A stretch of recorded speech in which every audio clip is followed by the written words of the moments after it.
Hi, welcome everyone. This is another episode with Startup Say, and we're talking today with Magnus Müller from Greenway. All right, Magnus, welcome.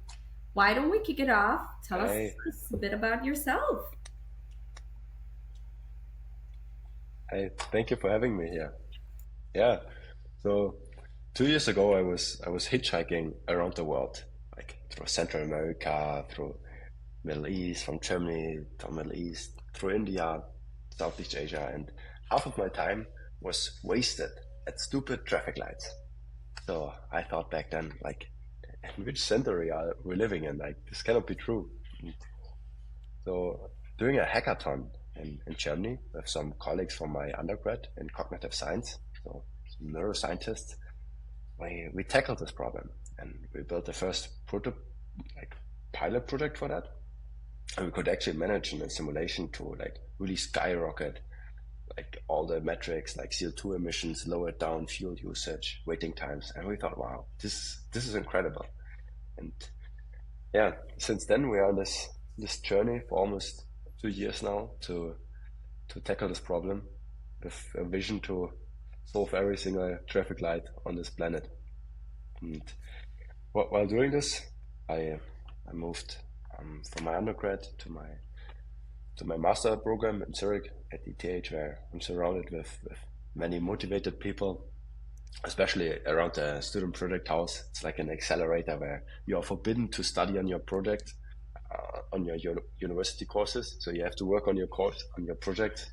And I just love to be surrounded by people who push.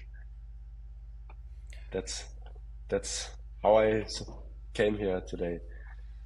So, Magnus, why don't we double click on the problem itself for a little bit, right, for people to understand better? So, you said you were hitchhiking. Obviously, that is a challenge by itself, right? In addition to that, you were stopping at way too many traffic lights and spending a lot of time. So, uh, for people who probably don't know too much about traffic lights and how it works today, right?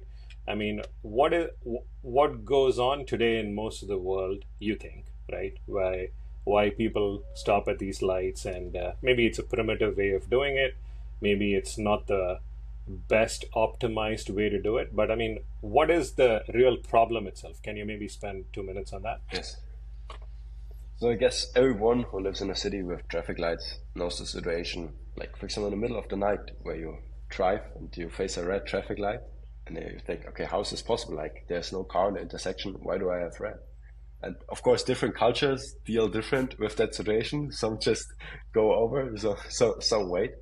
But if you think that problem, which is now really clear to everyone, for example, to the rush hour, okay, where you have 1,000 cars from every side, and you have there the stupid traffic lights, which in many cities just run on static cycles.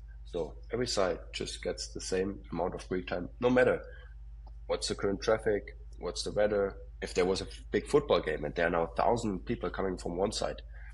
So in many cities, they have like just still stupid traffic lights. And some, for example, in Germany, they now started to tackle this problem by investing like millions of euros into expensive sensors. So they open the street, place in pressure sensors or install cameras to then optimize single intersections. But if you think about that, like nowadays, especially by hitchhiking, I realized every day around the world uses mobile phones in their car. And with that, for example, over Google Maps, TomTom, Inrexia, many providers, you have globally available real-time data for the whole planet. And based on that data, we build models to optimize those traffic lights, not just for one intersections, but for whole cities. So those interactions, they can talk to each other. You can say, hey, I sent you now 10 cars coming this way. And with this communication, they can have a much more efficient optimization for the whole city. Got it. So, have you done any sort of research, Magnus, to see how big this market is? You obviously seem passionate about the problem itself, right? But for you to spend time and say, "Oh, I want to solve this. I want to solve this by starting a company."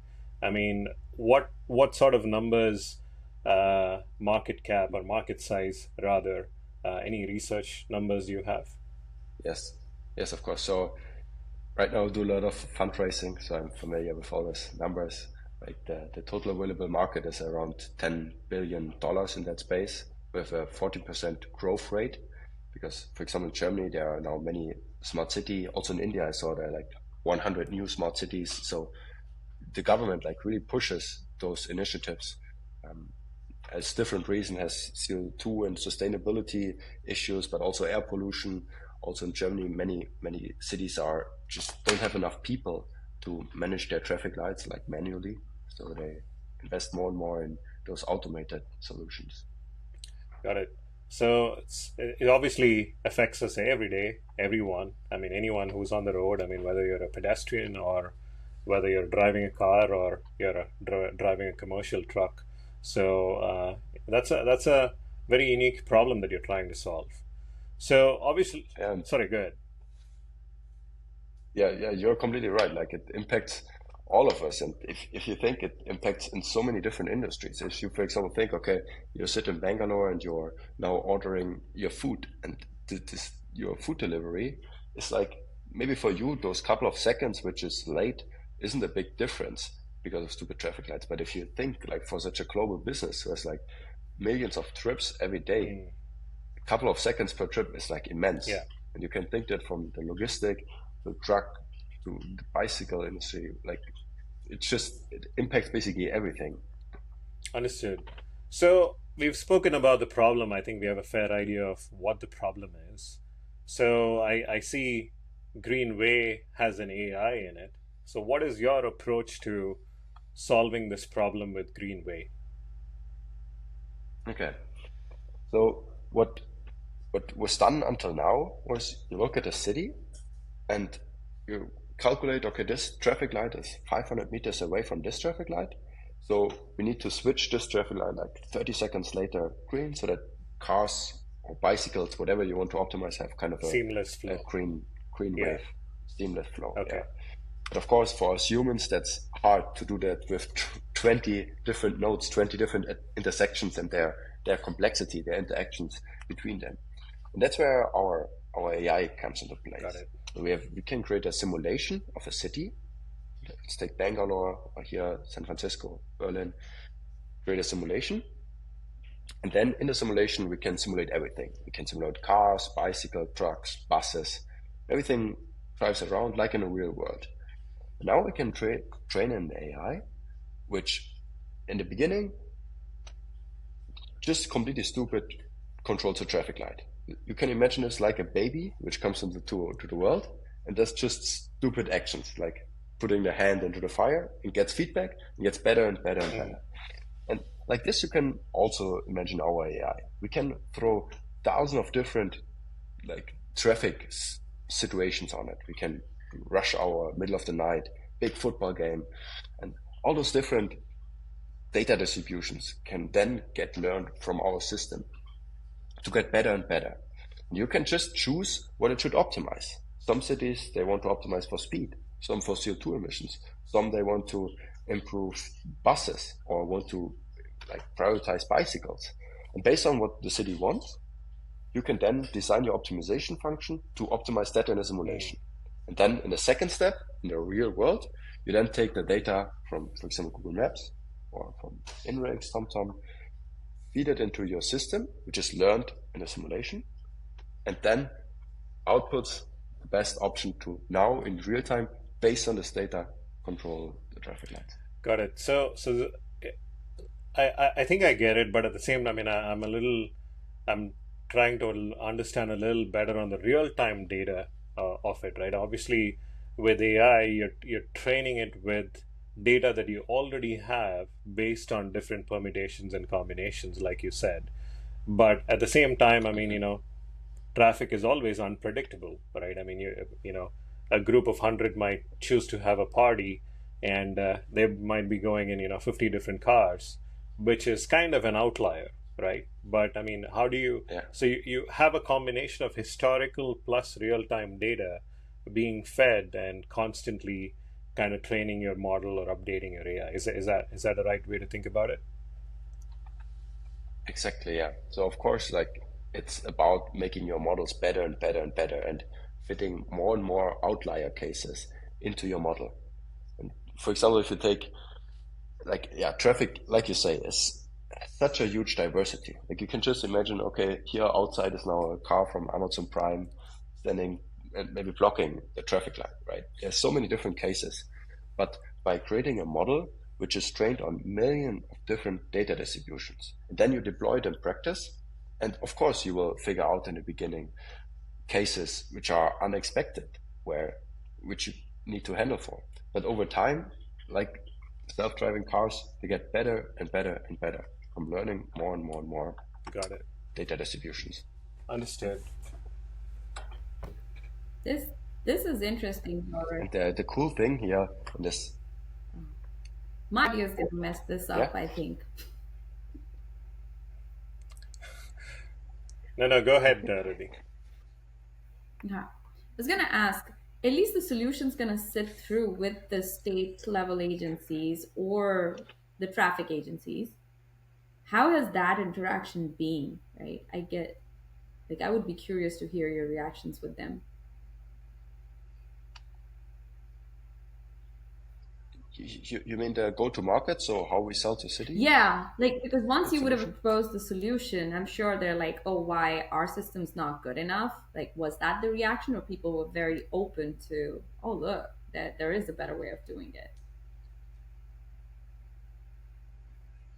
So for sure there are some, like you have to understand, in all our customer interviews, we realized those cities, especially in Germany, they have nowadays a huge problem with skills shortage.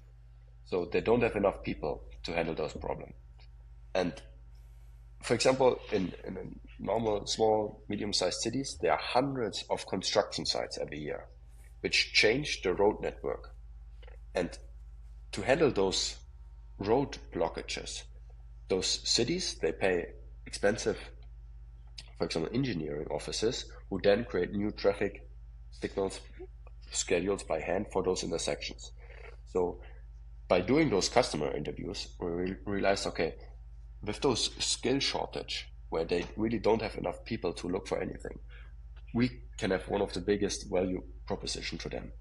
And so you really need to figure out, I mean, in the end, of course, you benefit the whole society, but in a first step, like you say, you sell to cities. So first you need to figure out, why would a city buy this solution? Why would they waste time on you? And one is skill shortage, another one is CO2 emission reduction, and the third one is, for example, direct cost savings for example, in the public transport sector, when I need less buses to keep up the bus frequency. Imagine the city wants that every 30 minutes is a bus in front of your house, which can pick you up. And if now traffic is poor, they need more buses. But if you improve the system, then they need less buses. And such a bus is super, super expensive. Like normally they keep on for like 10 years, cost around 1 million. So to handle them for 1 year costs around 100 to more than 200,000 euros per year. And that's where you can provide them like a value proposition. And if you have like those three arguments, then you can go to cities. And of course, like we have hard problems as a young startup, so to get trust of those cities. And our strategy is to go with pilot projects, which we offer them almost for free, to say, okay, let us try this out, so you can discover how much you benefit from that, and over time win more and more trust of those cities.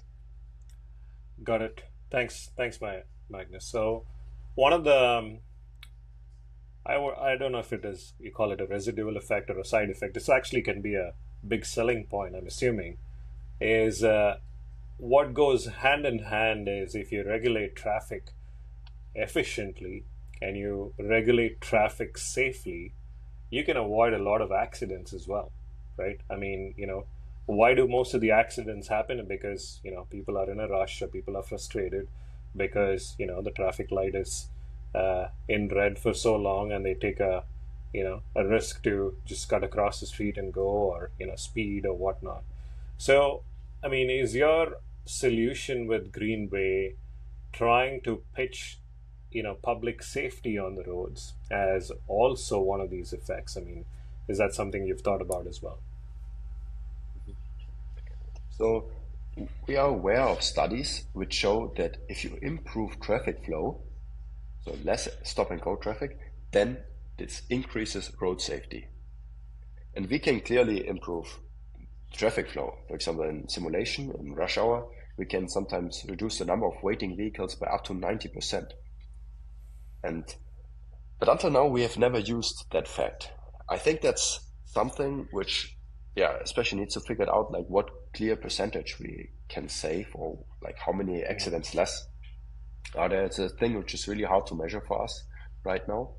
But long term, like this just goes hand in hand with my vision. And the cool thing here is that if you improve one factor, then you improve so many other factors. You improve CO2, waiting time, fuel usage, road safety, sustainability. And that's one thing which really amazed me about this problem. Awesome, Magnus. I mean, it's a great idea. Obviously, you started this based off your experience traveling the world. So you didn't see it in just one place. I mean, this is applicable kind of in every city around the world. I mean, you're obviously from Germany. You've seen the traffic in Bangalore. So do you think, I mean, Greenway will work for any permutation and combination sort of thing, or in other words, will it work for any city, you think, any modern city, so to speak, or you think you have a sort of a template for an ideal city where Greenway will work now and maybe work elsewhere later? What is your thought on that?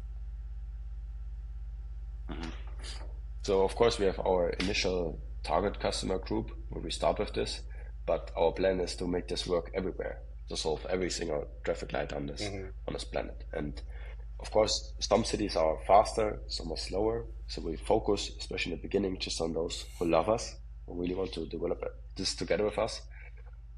And our vision is like long term to make the whole process around smart cities really easier for cities. Right now, imagine you're a developer and you want to develop your app for the App Store so that everyone can benefit from it, right? So you just go to Google Play Store or App Store and you upload your app.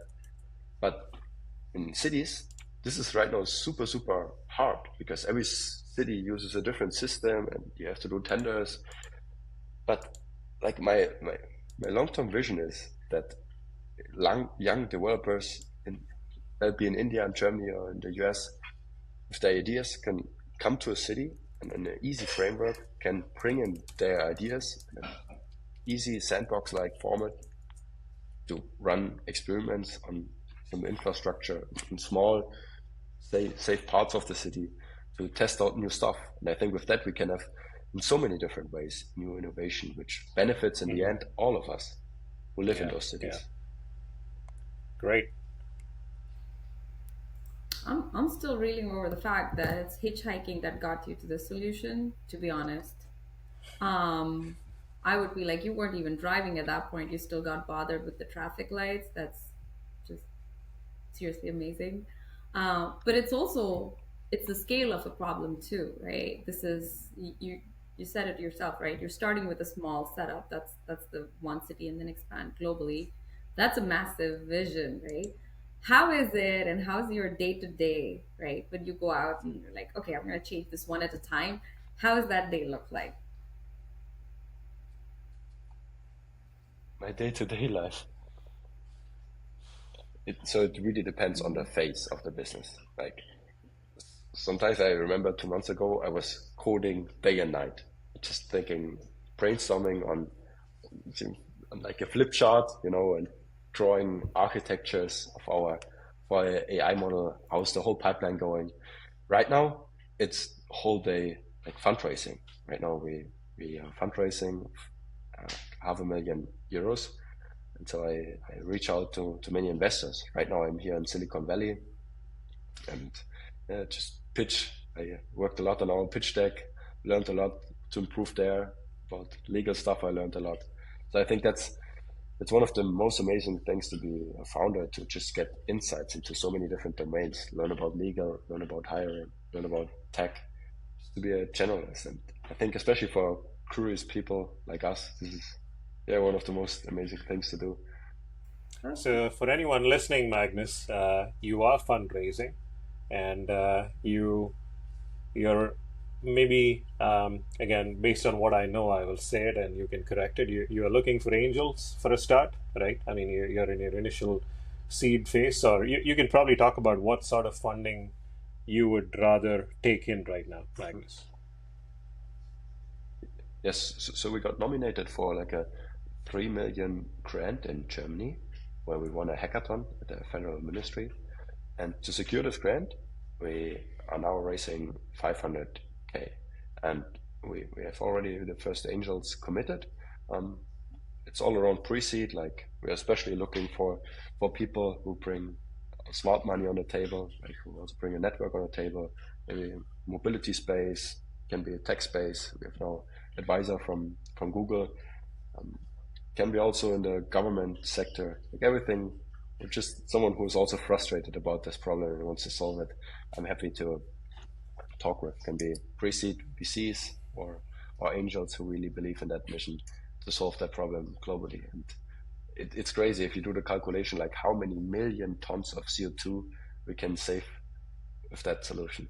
Like it's insane, and that's really what motivates me to. So, in summary, anyone with money in the bank and a checkbook, right? That's whom you're looking for.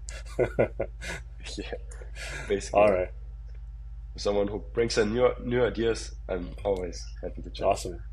So I want to do a little bit of a flashback, maybe, right? Obviously, we've talked enough about your hitchhiking, so to speak. But I mean, did you always want to be an entrepreneur, or it just happened by chance?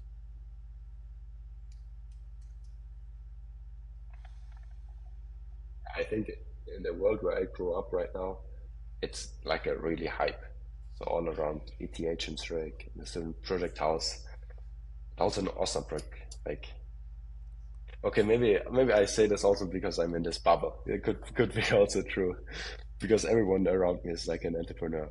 But yeah, I think like also when I was younger, growing up, and I had problems, I always thought, okay, like what's the chance here? Like I remember when I was 16, I was selling like t-shirt designs online, and I need to upload those designs to like Amazon, and I just wasted my time with uploading. So I just started, okay, writing my own bots to upload that stuff.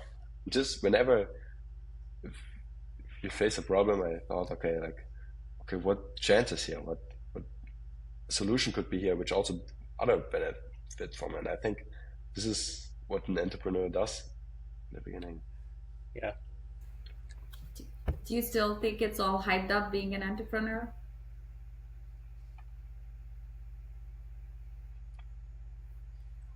I think right now a lot, yeah. My age, like many young people want to be really independent and want to create their own company. And I think like right now, especially online, like we have so many tools which support us with that.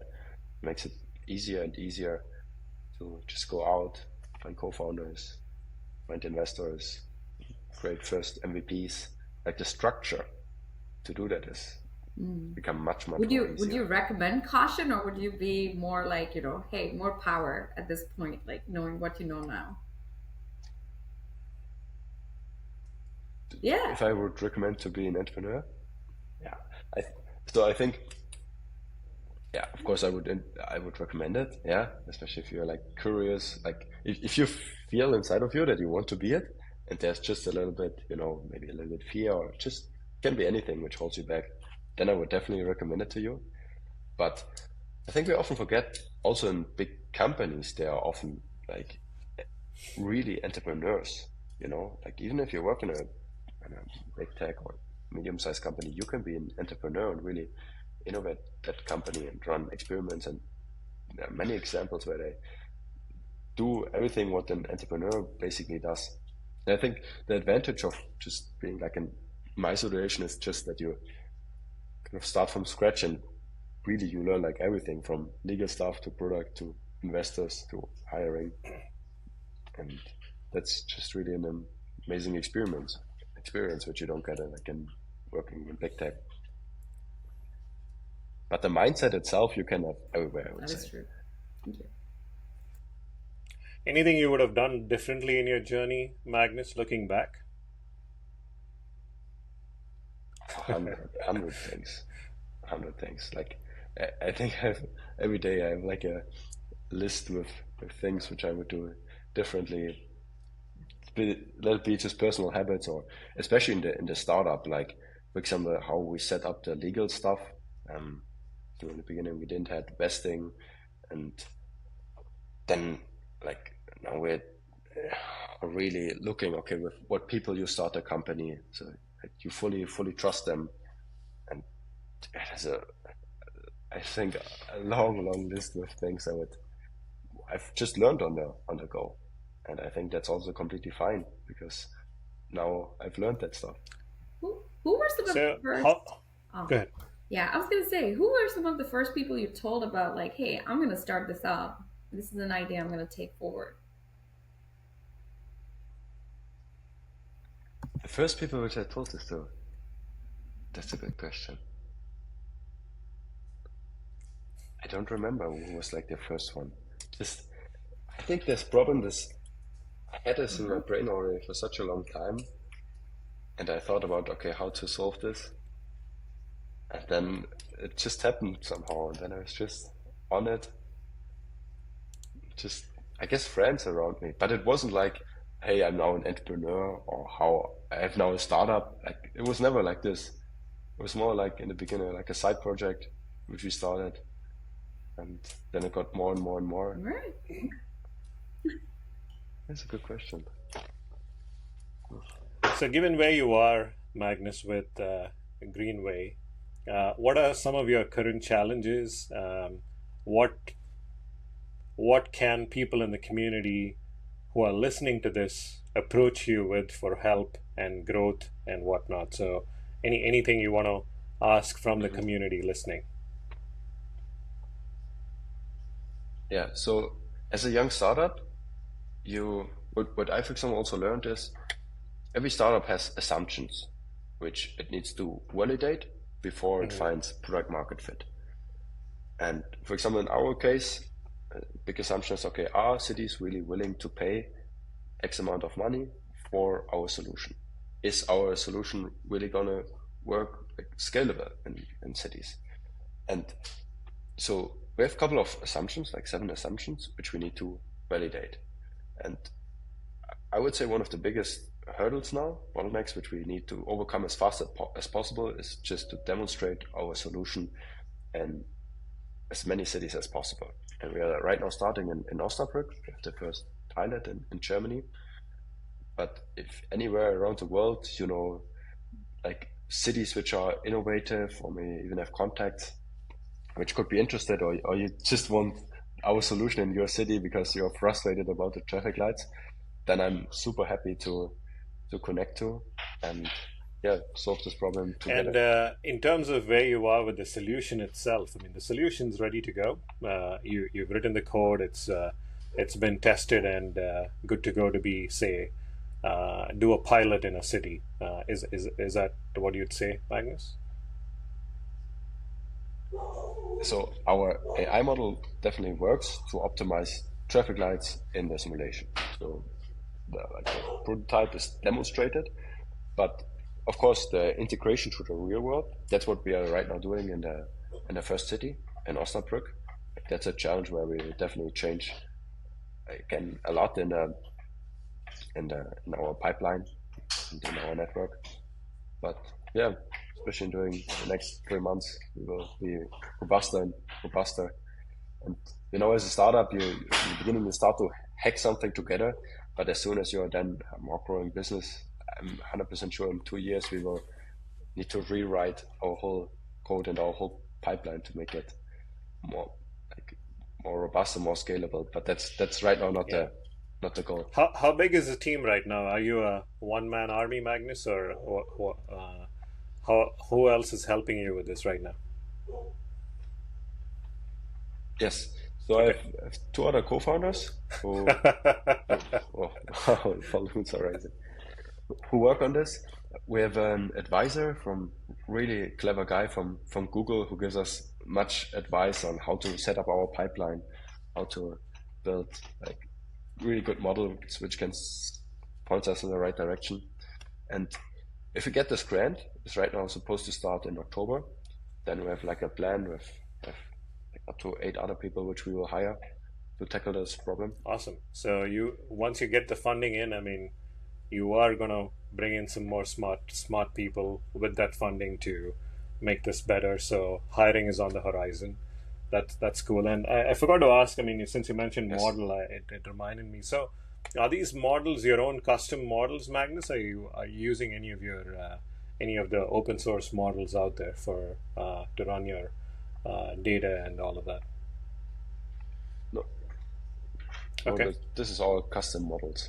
Like we're using, we tried many different architectures from graph neural networks to transformers, but yeah, the whole pipeline is all custom made for this problem. It is also not that there are like some large language models which we know from GPTs or Llama model, which you can just throw at that problem. It's like more a problem where you have to do custom development. Riddhi, you want to wrap it up? Sorry, if you have any other questions, go for it. You can wrap it up, Riddhi. No, I think this is good. Magnus, thank you so much for taking the time. You're really humble and your ingenuity here is at display. So we wish you good luck with all of this. It looks like you have a good grand plan. And then again, thank you for taking the time. Thank you very much for all your questions and also your interesting thoughts on the safety aspect of it. I'm really, really looking forward to solving this problem together.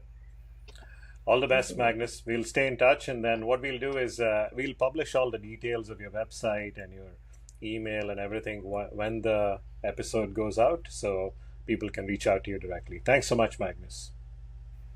Thank you. Bye-bye.